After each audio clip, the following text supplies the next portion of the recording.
Oke, di sini ada yang tidak masuk hari ini?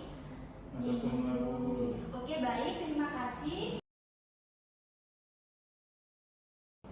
Oke, baik, di sini saya akan menjelaskan mengenai teks pidato persuasif. Ada yang tahu apa itu teks pidato persuasif?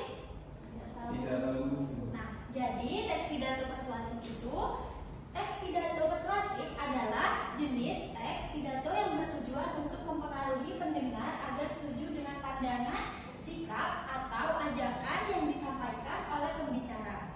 Dalam teks ini, pembicara menggunakan bahasa yang kuat, alasan logis, dan emosi untuk meyakinkan audiens agar mengikuti atau menerima gagasan yang disampaikan.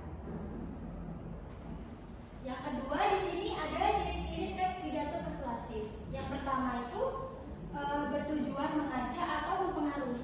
Jadi, pidato persuasif itu disusun untuk meyakinkan atau menggerakkan audiens agar setuju dengan gagasan atau melakukan tindakan tertentu. Yang kedua, menggunakan bahasa yang emosional dan menggugah.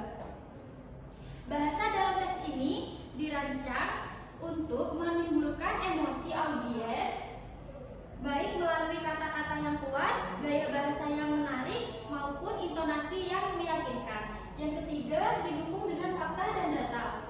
Jadi, agar audiens lebih percaya, pidato persuasif sering disertai dengan bukti, data, fakta, atau contoh konkret yang mendukung argumen pembicara. Yang keempat, mengundang ajakan atau imbauan.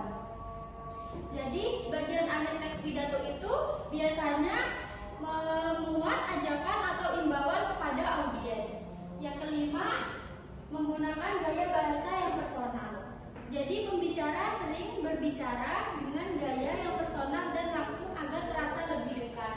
Yang keenam, struktur yang jelas dan teratur. Jadi, teks pidato persuasif itu memiliki struktur yang jelas dan teratur. Oleh karena itu, dimulai dari pengenalan, pengembangan argumen hingga penutup yang menguatkan tujuan utama. Selanjutnya, struktur teks pidato persuasif. Di bagian ini, yang pertama ada pendahuluan. Jadi, pendahuluan itu berfungsi untuk menarik perhatian audiens dan memperkenalkan topik pidato. Pembicara biasanya mengawali dengan sapaan, pernyataan menarik, atau pertanyaan retoris yang relevan. Jadi, di sini pembicara juga menjelaskan tujuan dari pidato dan memberikan gambaran singkat mengenai topik yang akan dibahas. Yang kedua, isi atau argumen. Di bagian ini merupakan inti dari teks pidato persuasif, dan di sini pembicara menyampaikan gagasan utama serta argumen yang mendukungnya. Di setiap argumen biasanya diperkuat dengan fakta, data, contoh, atau pengalaman yang relevan agar meyakinkan audiens. Pembicara juga sering menggunakan bahasa yang menggugah emosi. Nah, yang terakhir yaitu ada penutup. Penutup adalah bagian akhir yang bertujuan untuk mempertegas tujuan pidato dan memberikan ajakan atau imbauan langsung kepada audiens. Jadi, di sini pembicara itu menyampaikan kesimpulan dari argumen yang telah disampaikan dan mengajak audiens untuk melakukan tindakan tertentu atau merenungkan gagasan yang disampaikan. Penutup juga sering diakhiri dengan salam penutup atau kata-kata motivasi yang meninggalkan kesan kuat bagi para audiens. Selanjutnya, kebahasaan dalam teks pidato persuasif. Yang pertama itu menggunakan kata-kata persuasif. Jadi, kata-kata seperti mari, ayo, sebaiknya, harus, atau perlunya. Yang kedua, menggunakan gaya bahasa yang retoris.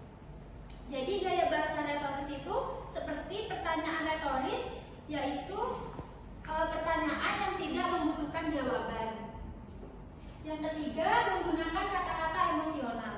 Jadi, pidato persuasif itu biasanya berusaha menggugah perasaan audiens, sehingga pembicara menggunakan kata-kata yang memungkinkan emosi seperti keadilan, kepedulian, harapan, atau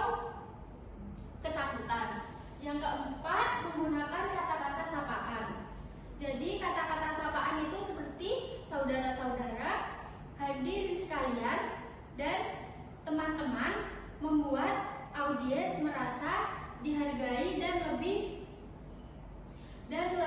terlibat dalam pidato. Yang kelima, menggunakan kalimat imperatif atau perintah. Jadi di kalimat perintah ini menggunakan dorongan audiens untuk melakukan suatu tindakan seperti lakukanlah dan pahamilah. Yang ketujuh,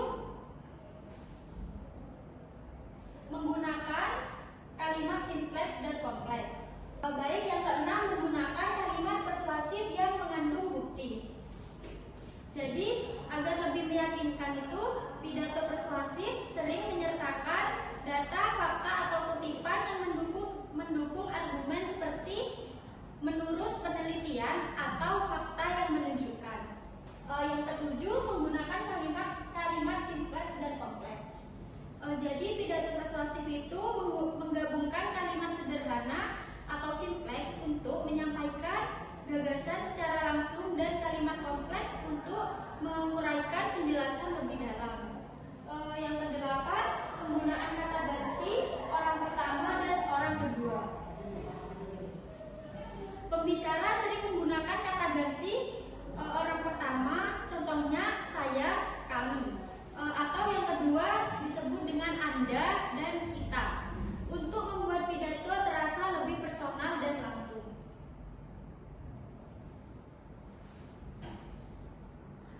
Oke, jadi materi hari ini cukup sampai di sini. Apakah teman-teman sudah paham atau ada yang mau ditanyakan? Paham. Nah, di sini kalau sudah paham, saya akan memberikan teman-teman tugas mengenai teks pidato persuasif, dan ini untuk teks pidatonya silakan teman-teman kerjakan.